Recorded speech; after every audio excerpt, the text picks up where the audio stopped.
Hello बच्चों, आज हम इस कक्षा में पेट्रोलियम के बारे में जानेंगे। पेट्रोलियम क्या चीज़ है?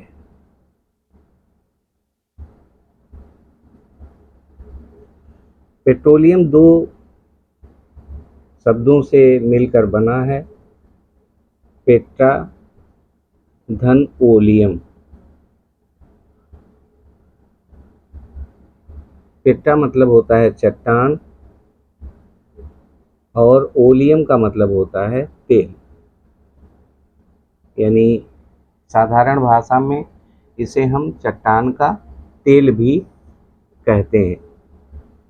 अब आपको बताएं कि पेट्रोलियम पदार्थ है क्या चीज़।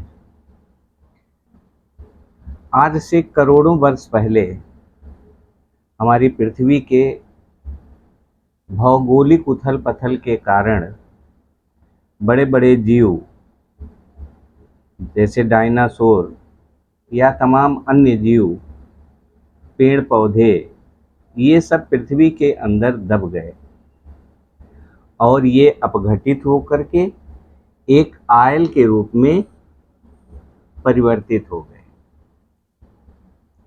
इन्हीं को हम पेट्रोलियम पदार्थ कहते हैं।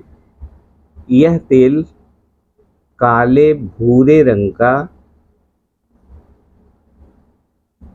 गाढ़ा द्रव होता है।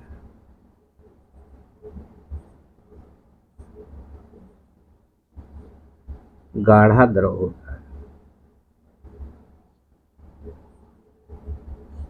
और तेल के कुएं से इसे ही हम प्राप्त करते हैं, इस गाढ़े द्रव को, जिसे हम कच्चा तेल भी कहते हैं। कच्चा तेल कहते हैं।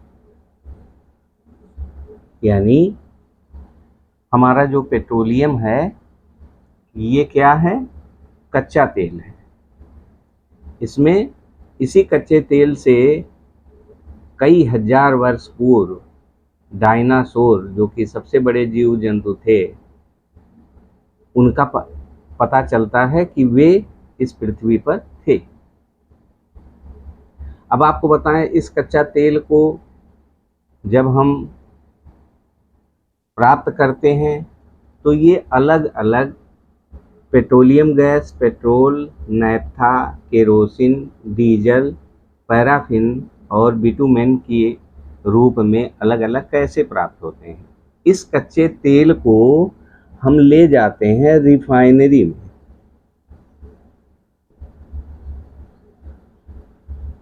बच्चों, इसे हम रिफाइनरी में ले जाते हैं। अब रिफाइनरी क्या होता है?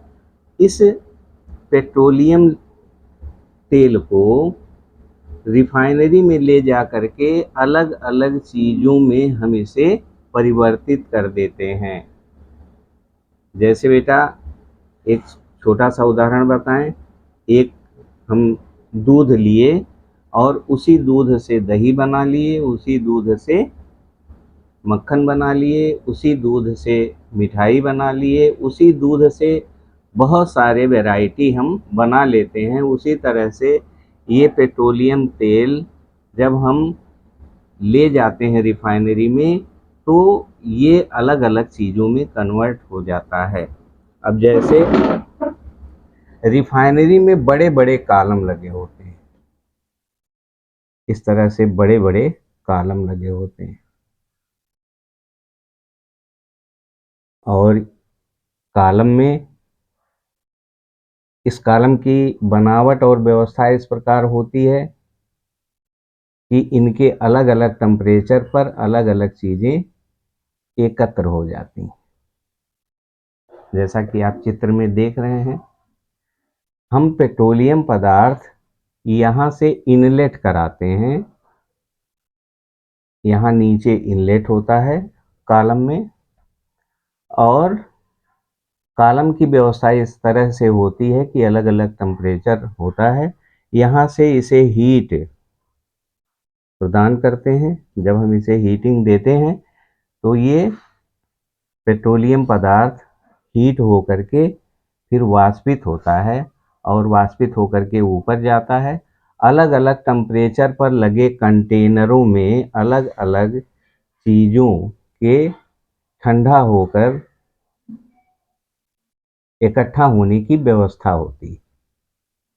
जैसे 30 डिग्री सेल्सियस से 20 डिग्री सेल्सियस से 40 डिग्री सेल्सियस ये हमें पेट्रोलियम गैस प्राप्त होती है। यानी इस कॉलम में 20 डिग्री सेल्सियस से 40 डिग्री सेल्सियस पेट्रोलियम गैस प्राप्त होती है।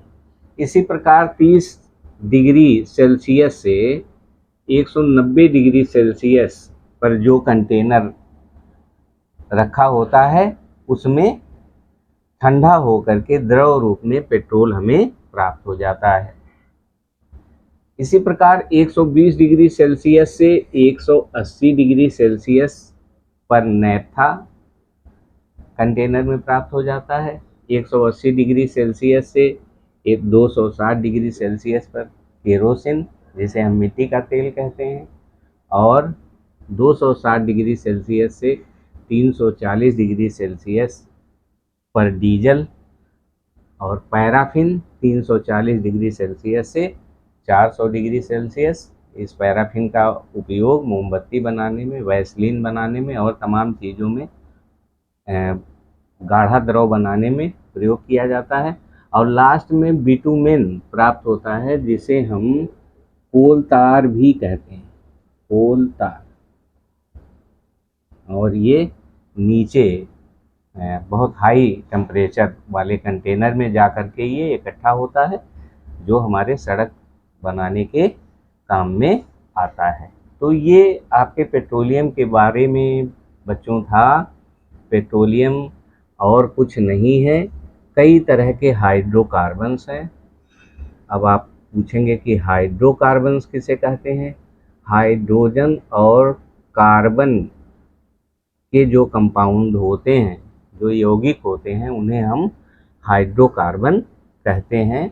तो पेट्रोलियम अवशेषों, जीवों, जंतुओं, चूंकि इसमें प्रोटीन पाया गया इसके परीक्षण में, इससे ये पता चला कि इसमें जीवाश्म हैं, इसलिए पेट्रोलियम पदार्थ को हम हाइड्रोकार्बन कहते हैं। ये कई तरह के हाइड्रोजन और कार्बन से मिश्रित हाइड्रोकार्बन्स होते हैं, जो यौगिक हैं, कॉम्प्लेक्स हैं। आप सबसे पहले जो प्राप्त होता है 20 डिग्री सेल्सियस से 40 डिग्री सेल्सियस, जो हमें काम में भी आता है, ये आपका पेट्रोलियम गैस है, जिसे नेचुरल गैस भी कहा जाता है। यह नेचुरल गैस हमारे एलपीजी, लिक्विफाइड पेट्रोलियम गैस, जिसको हम जानते हैं नाम से, और हमारे घरों में उसका प्रयोग किया जाता है। तो ये आपका पूरा पेट्रोलियम पदार्थ, जैसे आप जानते हैं अरब, दुबई, तमाम देशों के कुएं से ये तेल निकाला जाता है, अपने देश में भी निकाला जाता है, और कच्चा तेल हमारा देश आयात करता है। ये कच्चा तेल, इसमें सारी चीज़ों का मिश्रण होता है, ये सारी चीज़ों का मिश्रण होता है, और इसे हम रिफाइनरी में ले जाते हैं। रिफाइनरी इसे अलग अलग चीज़ों में, जैसे दूध का हमने उदाहरण दिया, उसी तरह से ये अलग अलग हमारा कर देता है। रिफाइनरी मथुरा में है, मथुरा रिफाइनरी करनाल में है, हरियाणा में। इस तरह से हमारे देश में भी कई रिफाइनरी हैं जो कच्चा तेल को डिफरेंट ऑयल में कन्वर्ट करते हैं। और बच्चों, ये आपके लिए इतना पेट्रोलियम पदार्थ के बारे में था, आपके कोर्स में है। हालांकि ये बहुत ब्रॉड है, बहुत बड़ा है, और जो प्रारंभिक चीज़ें हैं हमने आपको बता दिया। आप अन्य ऊंचे कक्षाओं में जाएंगे तो आप जो है तमाम इससे और अच्छी तरह से पढ़ पाएंगे। Thank you.